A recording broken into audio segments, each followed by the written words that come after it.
Bonjour à tous, bienvenue à la Paddle Academy, la première académie entièrement dédiée aux jeux vidéo rétro. Notre objectif est de préserver la mémoire des jeux de notre passé qui sont tombés dans l'oubli ou qui n'ont pas eu la chance d'être très médiatisés. Alors, voyons voir ce que l'académie nous réserve aujourd'hui. Ok, Alteus 2 sur X68000.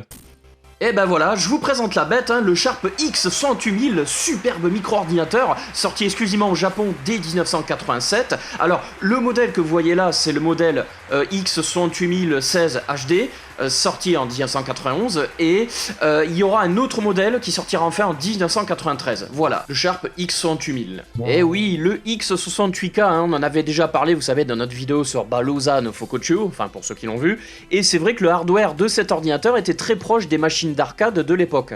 D'ailleurs, c'est pas pour rien que Capcom développa essentiellement son système CPS sur X68000, ça explique la raison pour laquelle le portage de Final Fight sur X68K est une copie quasi conforme de la version arcade au pixel près, à part quelques différences mineures évidemment.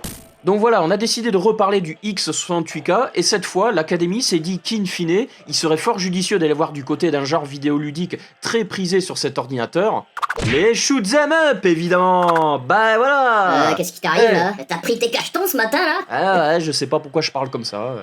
Alors à l'origine du jeu qu'on vous présente aujourd'hui à l'Académie, il y a Alteus, un shmup édité par Winkysoft sur PC88 VA en 1987, un studio japonais qui est notamment connu grâce à la saga des tactical RPG Super Robot Taisen de Banpresto.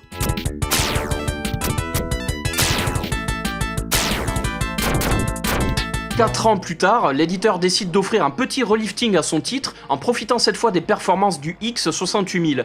Winkysoft propose alors un remake de leur shoot sous le titre Alteus 2 qui sort sur l'ordi de Sharp en 1991. Alors c'est donc pas une suite mais bien un remake, et c'était très fréquent à l'époque sur ordinateur japonais. Alors chose étonnante, le jeu a été vendu sur borne Takelu. Alors il s'agit de bornes construites au Japon par la société Browser, lancée officiellement dès 1986 dans ce pays, dont le but était de distribuer automatiquement des jeux vidéo sur micro-ordinateur dans les années 80-90. Ces appareils furent surnommés Takelu Software Vending Machine, avec un écran tactile qui affichait le catalogue des jeux disponibles reliés à un réseau informatique. On pouvait ensuite acheter et récupérer les jeux en les copiant sur disquette, cassette ou même cartouche pour le MSX, c'était quand même vachement révolutionnaire et moderne pour l'époque.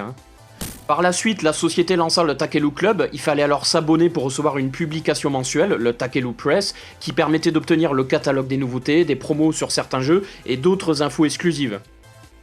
Alteus 2 fut alors vendu sur borne sous forme de 2 disquettes pour le X68000 dès le 23 août 1991, mais sans jaquette. Cela dit, pour beaucoup de jeux, il était possible de faire imprimer sur la borne un manuel en couleur. Bon, on va se pencher maintenant sur le jeu. Ah, ben enfin, on commence à se faire chier, c'est clair, je commence à te piquer du nez moi. Ouais, ça va.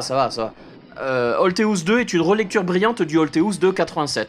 Il s'agit d'un shoot'em up en scrolling horizontal et multidirectionnel, assez classique au premier abord, avec un système de beam emprunté à R-Type. Alors déjà, premier constat, c'est beau. Merci. On est dans la moyenne des productions du X68K à l'époque, avec un univers clairement orienté arcade.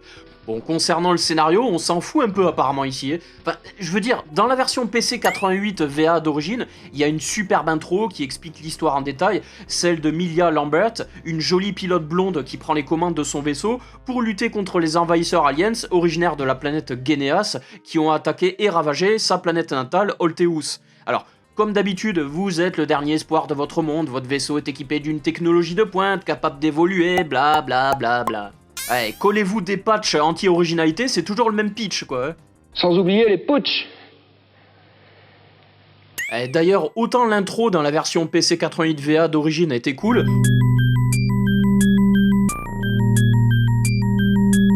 autant celle dans la version X68000, ouais. Alors Alteus 2 n'est pas un shoot'em up comme les autres puisqu'il contient des éléments RPG. Oui, du RPG dans un shoot, c'est possible, oui.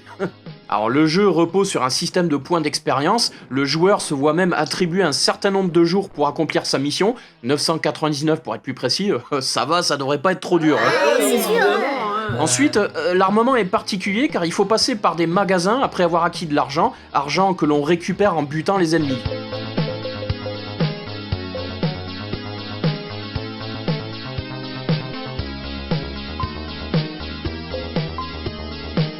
Alors, autre détail intéressant, tous les niveaux contiennent des bonus et des objets cachés à récupérer.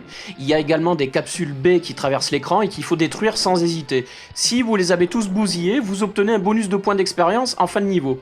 Pour les objets cachés, il s'agit essentiellement d'énergie, de points d'expérience supplémentaires et d'or sous forme de diamants. On peut les trouver en général près de certains éléments du décor en tirant avec notre super laser que l'on charge comme dans R-Type. À la différence qu'ici, le beam se charge automatiquement sans appuyer sur le bouton de tir. A vous de tirer un peu partout pour trouver ces objets cachés qui seront comptabilisés parmi les points une fois le niveau bouclé. Si vous les obtenez tous dans le niveau, vous décrocherez même le mystérieux Secret Bonus. Alors perso, moi j'ai jamais réussi une seule fois à obtenir ce bonus secret, alors bon, si quelqu'un connaît bien le jeu, s'il vous plaît, pourriez-vous nous expliquer dans les commentaires comment vous avez fait? Parce que là, j'avoue, c'est le mystère total, hein, et j'aimerais bien... Perfect Boons... Bon, bref, alors le jeu nous propose de choisir parmi les 4 premiers niveaux sur la planète Holteus que l'on peut refaire à loisir si l'on souhaite verser dans le capitalisme sournois et amasser le plus de thunes possible, ou augmenter les points d'expérience, ou bien alors chercher les bonus cachés qu'on aurait ratés précédemment. Une fois les 4 premiers niveaux terminés, 4 autres niveaux se débloquent cette fois sur la planète Geneas, suivi d'un dernier niveau, le level 9, dans le vaisseau mère des aliens, dans une ambiance que n'aurait pas renié HR Giger en personne, hein. Et putain Kang, c'est vrai que c'est pas mal dit. Eh André, viens voir. Allez, un petit peu de gameplay là, de quelques niveaux pour le plaisir des yeux, là, c'est parti.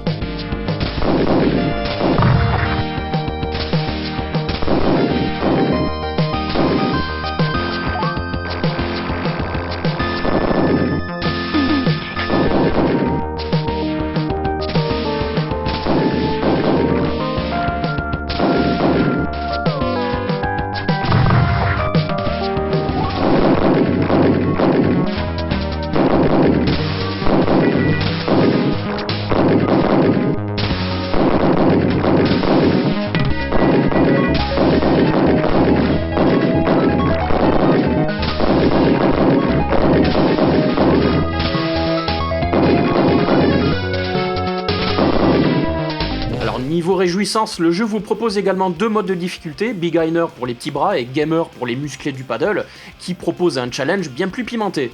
Vous avez également possibilité de jouer à 2 pour 10 fois plus de bourrinades en bande organisée, hein, la vache. Sachez que vous pouvez également sauvegarder votre partie, ce qui est plutôt rare dans un shoot'em up à cette époque, et chose encore plus rare, vous disposez d'une barre d'énergie. Si. Mais l'intérêt principal d'Holteus 2, c'est véritablement cette idée d'évolution typique des RPG qui vous incite à vaporiser au maximum tout ce qui bouge. Hein. Effectivement, le fait de détruire des ennemis va vous permettre à la fois d'amasser de l'or pour acheter de nouvelles armes plus tard, mais aussi d'augmenter vos points d'expérience. Une fois un palier est franchi, votre vaisseau évolue et devient plus puissant. Plus d'énergie, un super rayon plus destructeur, une forme plus robuste, etc.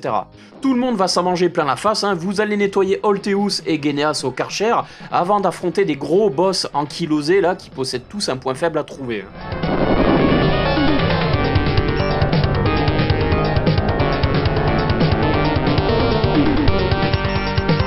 Au niveau des armes, vous êtes équipé de base avec 2 modules, mais un tir normal et un super tir. Dans le menu d'options, vous pouvez placer vos modules comme vous le souhaitez, vous avez également possibilité de modifier la vitesse de votre vaisseau, bref, c'est assez complet. Mais pour y arriver, évidemment, il faudra absolument améliorer vos armes en passant tout de suite au magasin dès le début de la partie, étant donné que vous commencez le jeu avec 2000 golds. Chaque arme est upgradable sur 4 niveaux à condition d'être riche, parce que, évidemment, ça coûte cher, hein. Les joies du capitalisme. Hein. Chers académiciens et chers spectateurs, je m'adresse maintenant à vous afin de recueillir votre avis. Pensez-vous que le jeu que nous venons de voir mérite de figurer dans l'encyclopédie de la Paddle Academy? Donnez-nous votre avis sur internet et échangeons nos idées afin d'enrichir le débat. En attendant, je vous dis à bientôt pour une prochaine séance de la Paddle Academy.